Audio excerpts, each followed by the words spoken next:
Welcome to the Ocular, my private study. We can speak here without fear of being overheard.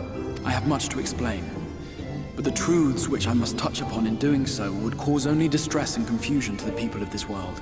Pray keep that in mind. Now, I am sure you are desperate to know the fate of your fellow scions. To put it simply, they are here in the first. Their arrival, however, was not as recent as you may imagine. Here, time flows at a different pace from that of the source. In the space of a single hour in your home world, an entire year might pass in the first, and the reverse could also be true. The pace fluctuates without rhyme or reason, and it cannot be predicted.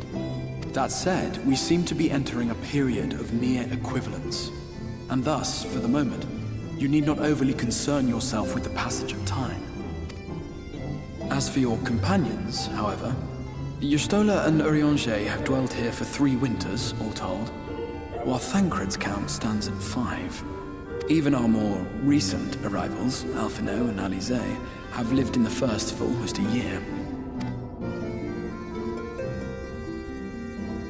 My intention had been to summon only you, but the art of reaching across worlds has proven exceedingly difficult to master.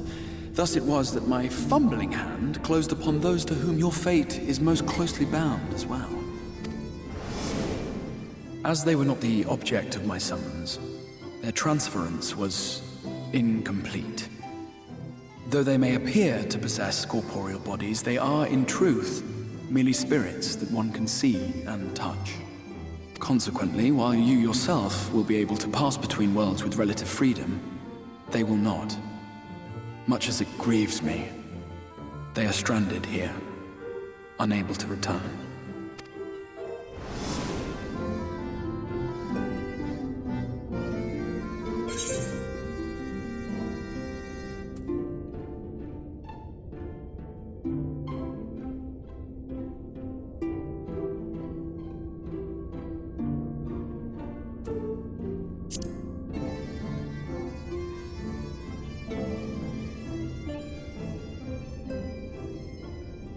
We spent every waking hour searching for a way to reverse the summoning. In the beginning, at least. As you may have surmised, however, our efforts met with little success. And then we all but abandoned the endeavor once Urianger shared with us the vision he had witnessed during his journey through the rift. In that chaotic no-man's land between realms, time and space warp and blend in unexpected ways. What Urianger saw was the future. In his vision of tomorrow, the first was rejoined with the source. This collision of worlds brought about the 8th umbral calamity.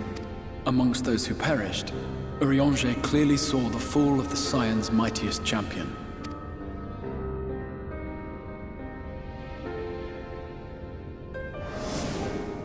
And thus did the Scions embrace their exile, and began searching this world for a means to forestall the coming catastrophe in yours. Their souls are stranded in the first, yes, but they have fought on, desperate to save their home and you from destruction. Nor have their efforts been in vain, for it was they who finally established that the elimination of the Sin Eaters will indeed serve to prevent the calamity. Considering these circumstances of our meeting, you would be forgiven for doubting my version of events. And so, before all else, I would suggest you track down your comrades and hear the tale from their lips. I shall of course be happy to assist in these reunions, and you need not make any decisions regarding your involvement until you are certain of where you stand. Meanwhile, I promise I will not rest until I have found a way to help your friends return home. What say you? Have I earned your trust for the moment, at least?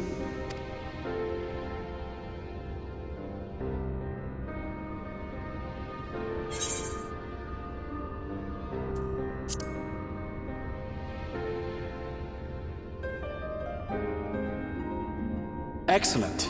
You will not regret this. With that settled, we shall have to see about getting you ready for the road. Traveling across the rift has no doubt left you weary. I will arrange for a room where you might rest in comfort.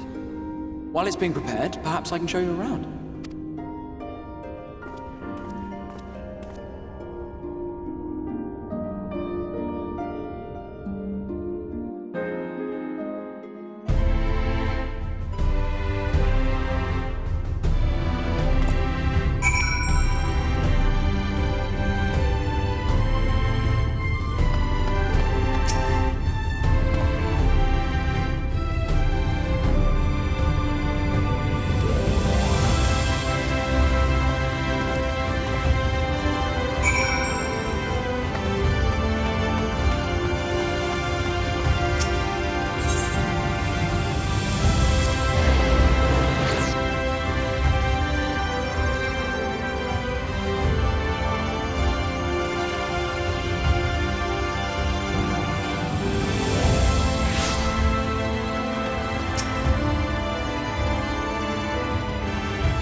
This is the Musica Universalis, the commercial heart of the Crystarium.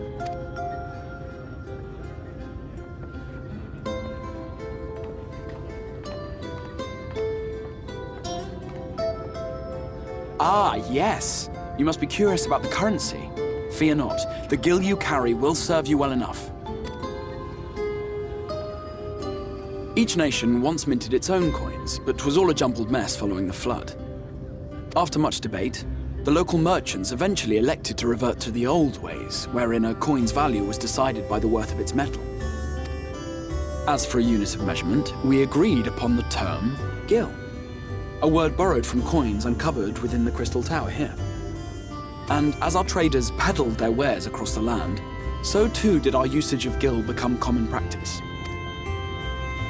From what your stola tells me, a standard coin from the source equates to exactly 1 gil here, or near enough not to matter. Our way of life has benefited greatly from the artifacts we recovered from the tower, some of which may be familiar to you.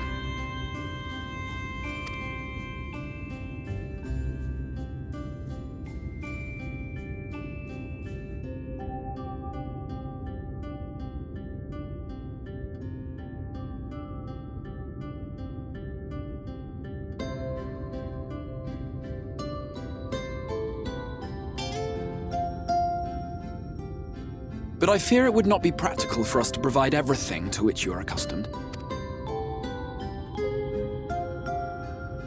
Avan Kerm Sin? Yes, I'm here! Of course I'm here! What amusements do you have for me today? My dear Feo Ul, paragon of pixie kind. For you, I have the most vital task. This fine lady is a friend from a distant realm, and we have need of a means to ferry things back and forth from her home. Might you be able to assist us in this matter?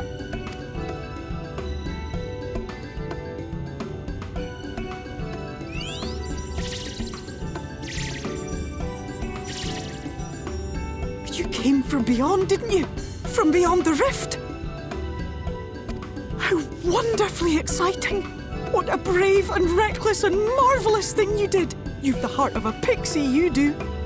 After careful consideration, I have decided to grant you my assistance. Make a pact with me and the fun can begin. But answer me this, traveller. Did your garments come with you when you crossed over? Your teeth? Your nails?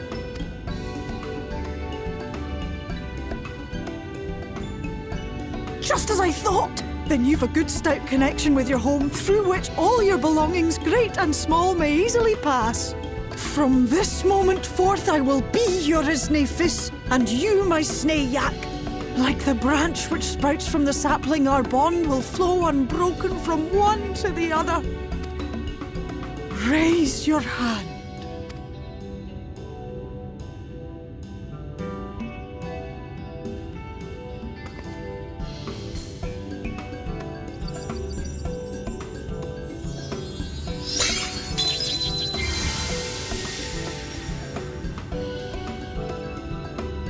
done. We are bound now, dearest sapling.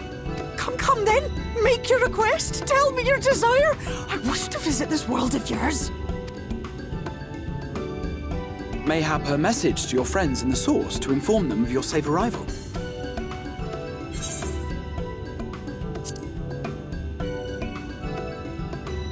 Consider it done.